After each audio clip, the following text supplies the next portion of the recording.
We're joined again by Chris Broussard. Hey, Chris. Always good to be here. So things... You didn't give him the double handshake. Oh, yeah. Like, what are you doing? You're like... We always do that. I mean, that's a little fancier than the Mangini one. Yeah, I know you're a little trouble with your calves and everything. Oh, You're you know off your what? game. Oh, What happened to okay. the Cavs? Oh, the Cavaliers.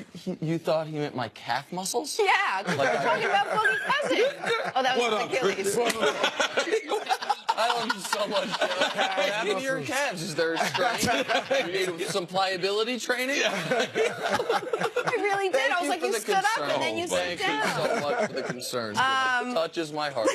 Yeah, look, us. Things have gone from bad to worse to, oh my goodness, really? For the Cleveland Cavaliers, speaking of Knicks Cavs, here's the bad. They lost the Pistons last night. Here's the worst. They did so by giving up 125 points to them, and they didn't even have Blake Griffin yet. And here's the OMG, really? Kevin Love broke his hand and will likely miss 2 months. Other than that, things are actually amazing in Cleveland. Here's LeBron after the game. It's unfortunate, for our team, and obviously with everything that's been going on as of late, with our ball club, just trying to figure out, how we're gonna play every night, our different lineups, and getting everybody into the flow. When you have Kev go out like that, he's gonna be out for quite a while, maybe 2 months. It's just tough on us. All right, so let's figure all this out. What does this mean now for the Cavaliers, Chris? Well, I think as bad as things have gotten, I think they would have figured it out with IT. And I still had them winning the East. And look, as long as you got LeBron James, I'm not going to write you off in a very weak conference because Boston's the leader. Boston's lost 5 of 7. Jason Tatum and Jaylen Brown have hit the wall. They really haven't played that well in January. Marcus That's Smart why they're literally losing. hit a wall. Exactly. Yeah, so this is still a bad conference that they could win with LeBron James. Here's the problem. We talked about this a little bit earlier. If Isaiah Thomas steps up in Kevin Love's absence and plays really well, the problem is Love's coming back in mid-March, and then is he the third option now? He was playing better as the second option. So you're going to have another adjustment period once you get through this one with Love gone, with Isaiah back as the second guy, playing well, assuming he does.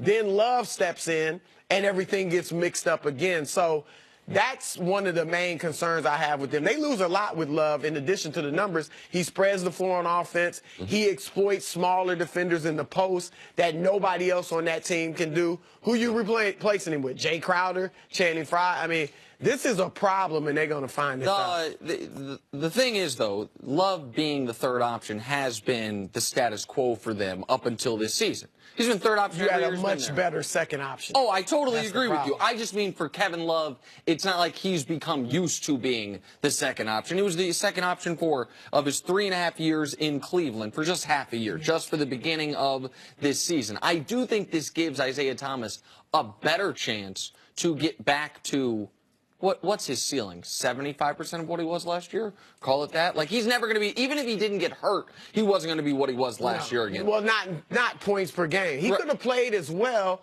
and averaged 21. You mentioned that the East is weak, and so the Cavs still should get through it. The first year LeBron was in Cleveland, there was a 60-win team in the East that had 4 All-Stars. It was not the Cleveland Cavaliers. It was the Atlanta Hawks. And you mean when he went back after? His first year back in Cleveland, pardon me, not his rookie season. And the Cavs played them in a playoff series without Kevin Love and with Kyrie Irving, who played 48 minutes the entire series because of an injured knee.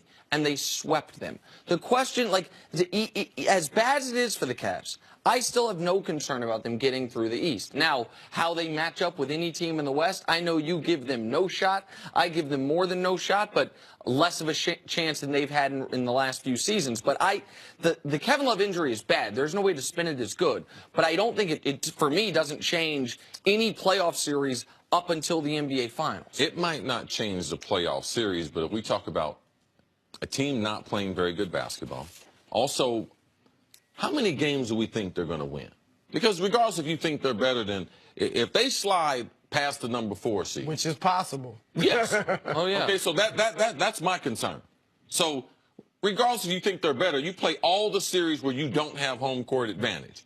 and you get a bad matchup in round one. The same thing we talked about, just on a different scale, with Golden State in the West. That's what made the West so interesting, is that not only that first round matchup, but that second round matchup because of the depth of the West. So now, if they slide down to 5, 6, what if they get the 6? What if they're the 6th seed and they play the number 3 seed, which potentially that could be an issue. I'm concerned they missed training camp. LeBron and IT weren't together. LeBron had the serious ankle sprain. Now they get into the beginning of the season. All right, they don't have IT there. They put Calderon in. They run off a stretch of good basketball, and then now they bring IT back. They struggle again. IT also has the question. Hey, Jenna, were you sick yesterday at work? Is there a reason why you didn't come to work? I have such an issue with that, by the way. I mean, just the pettiness that was already going on. Yeah. And then now you lose Kevin Love, which I believe is an underrated player. Like, I don't see them winning a championship without Kevin Love being an outstanding player. I believe all this is, there's more pressure on IT now. There's more pressure on him because of Kevin Love not being there, that he could be under the microscope, because we know it's not going to be LeBron's fault. So they're going to be more optics on IT. It's going to be interesting to see how he performs under that. He's got to step up and be that legitimate second scorer now, because you look at that roster, you can't count on Dwayne Wade every night at his age. And the whole plan for Wade was for him to be as fresh as he's ever been come the playoffs. So you don't want to lean on him heavily right now. So it's going to be on Isaiah. But like I said, you mentioned Love.